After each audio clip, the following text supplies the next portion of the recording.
Magandang umaga mga karisiklo. Mayroon naman po tayong gagawin isang flat na TV. Ang tatak niya ito. Super LG 14 inches. Ang issue nito, sabi na may-ari, may indicator light pero ayaw mag-on. Ayaw na mag-on. Okay, subukan natin. Taktak natin ito.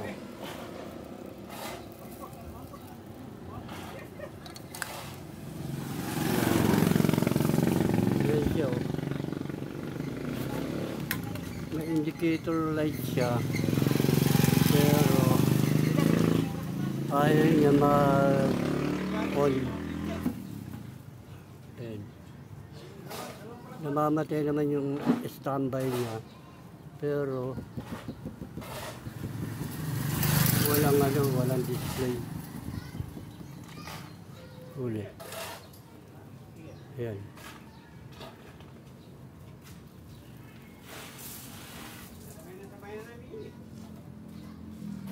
Okay. Tignan natin kung backlight ba to o power supply. Okay, pakita ko na lang sa inyo pag nabuksan dito sa yung ganyan 40 inches ganyan sa malaki.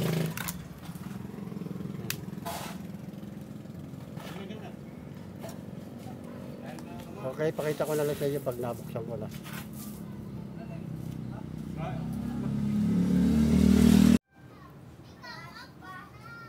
Ito mga karisiklo, nabuksan na natin yung likod ng TV. Ito siya. Ito yung backlight. Ito backlight, war ng backlight. Dalawa kasi ano ng backlight niya. Ito yung speaker, war ng speaker. Kaya tetesterin ko kung okay ba tong backlight.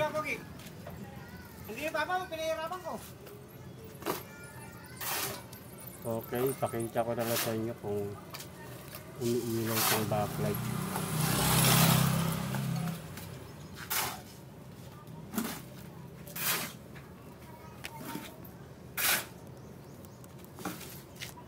Kaya ka nahihirapan na.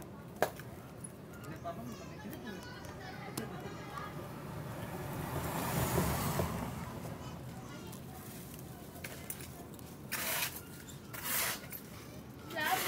Bla bla.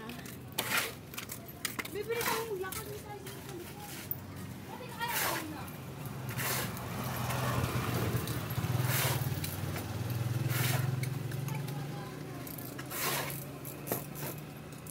Si mama. Wala. Baka malis. Sagot ka, mama mo. Yan, yun. Ngayon, umiilaw naman yung backlight. Yung isang side.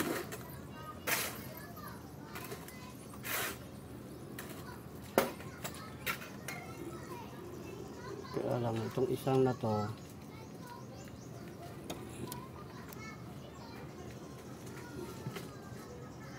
wala. Kaya baka may sira rin yung backlight nito.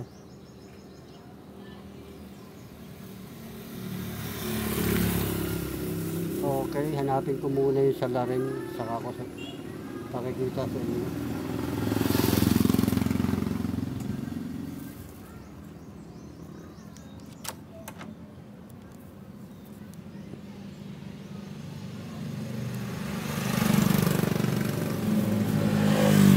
Itong isang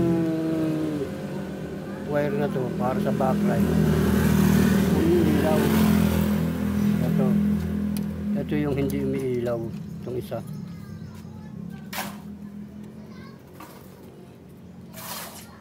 Kaya hanapin ko muna yung salarin. Kung hindi, magbubukas tayo na ano para matignan yung backlight kung umiilaw ba talaga lahat. Ito mga karesiklo, na baklas ko na yung yung puti dito sa backlight. Gagawin natin dito ay testerin natin yung backlight kung okay ba to lahat. Ngayon kung may sira to, ito lang may problema, yung backlight. Ayan. 3 strip. Okay, pakita ko na lang sa inyo kung may pundi.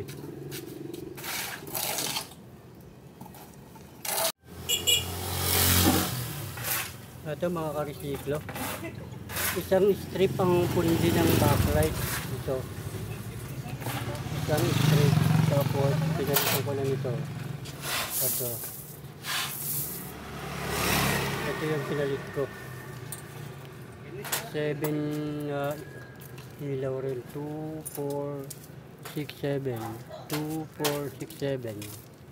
Ayan siya. Tapos isa rito, pundi. Iado ko na lang yan. Bubulagin ko na lang yan. Okay? Pakita ko na lang sa inyo pag naikabit ko na siya. Masyado pala, kaya pala ayaw umilaw kasi isang buong wayway ang pundi. Okay, pakita ko na lang ulit sa inyo. Eto mga karesiklo, naikabit ko na yung takip ng backlight. Ito, naikabit ko na yung dito sa ibabaw. Kaya ngayon gagawin natin ay testingin natin kung iilaw na ba yung backlight pag sinaksak natin. Sasaksak ko lang. Ito, saksakan.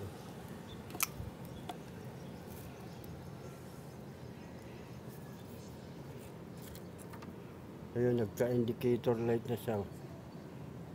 Ayun. Tapos i-on natin kung iilaw ba yung backlight.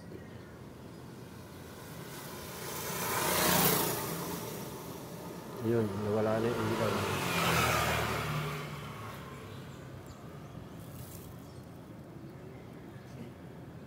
Ayun, umilaw na yung backlight.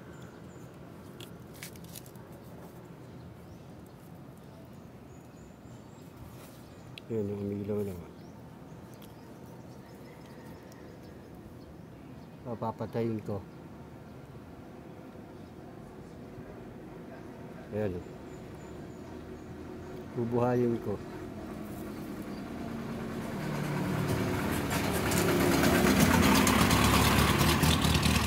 Ayan. Ibig sabihin, buhay na yung backlight. Okay na yung backlight. Ngayon, tignan natin kung may display siya. Kung okay ba yung display niya.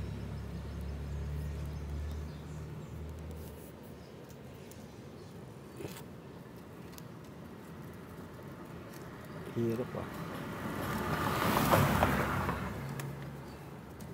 Natin kung nag-normal na yung display. Ayun, patay. May tama yung board. Yung panel. Yun, may siya, may guhit. Kalahati.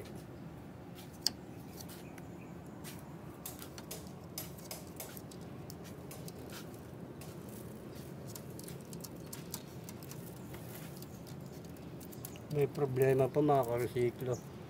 Yung kabilang side, mayroon okay siya. Wala siyang problema. Itong side na to. Itong side na to. Itong top board.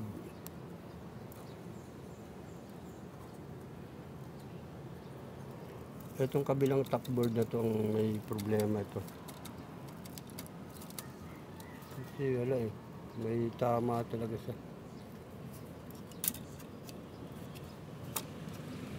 Para may sunog.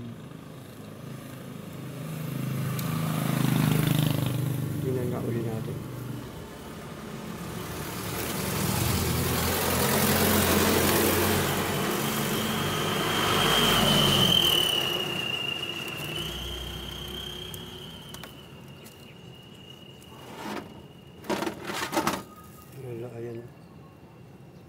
tama talaga.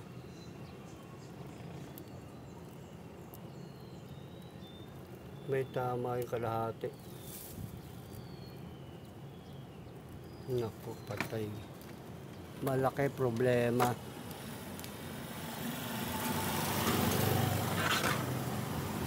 Okay, pakita ko na lang sa inyo pag nahanap ko na yung salarin pa na iba. Kasi sira yung para may sunog yung ano niya eh. Yung ribbon niya dito. Para may sunog. Nagawa na natin yung backlight. Napailaw na natin yung backlight. Ang problema naman ngayon ay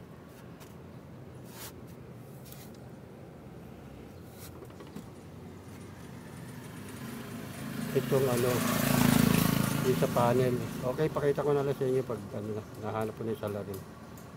Kung magagawin pa ito ng kung maayos pa ba itong panel.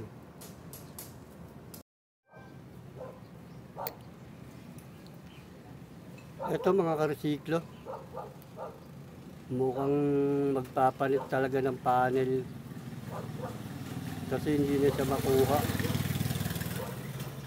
Ginamitan ko na to ng tip method, hindi pa rin nadali. Ayaw ko na mag-cut kasi baka ganun din mangyari kasi sunog yung ano niya eh. Sunog yung isang side ng ribbon dito sa top board na to. Ito, kaya pag ginagalaw siya, ito. Ayan, nawawala. Nawawala lahat. Ayan. Nagblablanko. Yung isa naman, okay naman isa. Ito lang talaga yung nasa unahan. Yan na nagkaroon ng problema. Kausapin ko pa yung may-ari nito kung papalitan namin ng panel o hindi na itutuloy. Kasi mukhang malaki na gagastos din nito ng may-ari. Kasi ginawa na natin yung unang sira nito, yung backlight. Hindi may pundi yung backlight nito eh. Isang strip tapos may isa pang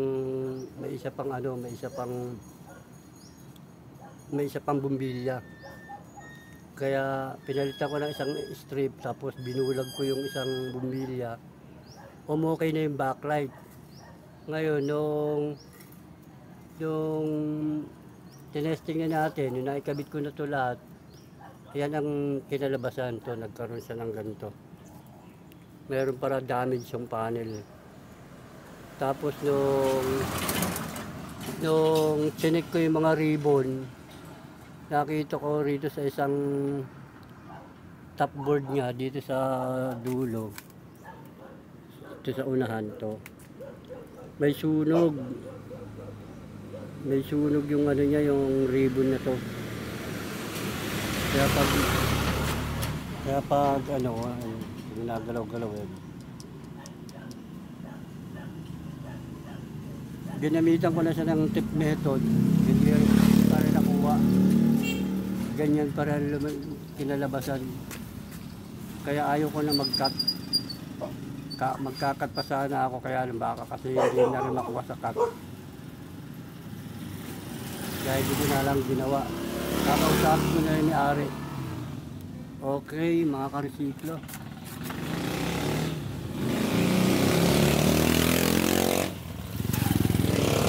Pakita ko na lang sa inyo pag pumayag niya yung may-ari na kung papalitan namin ng board, ng panel.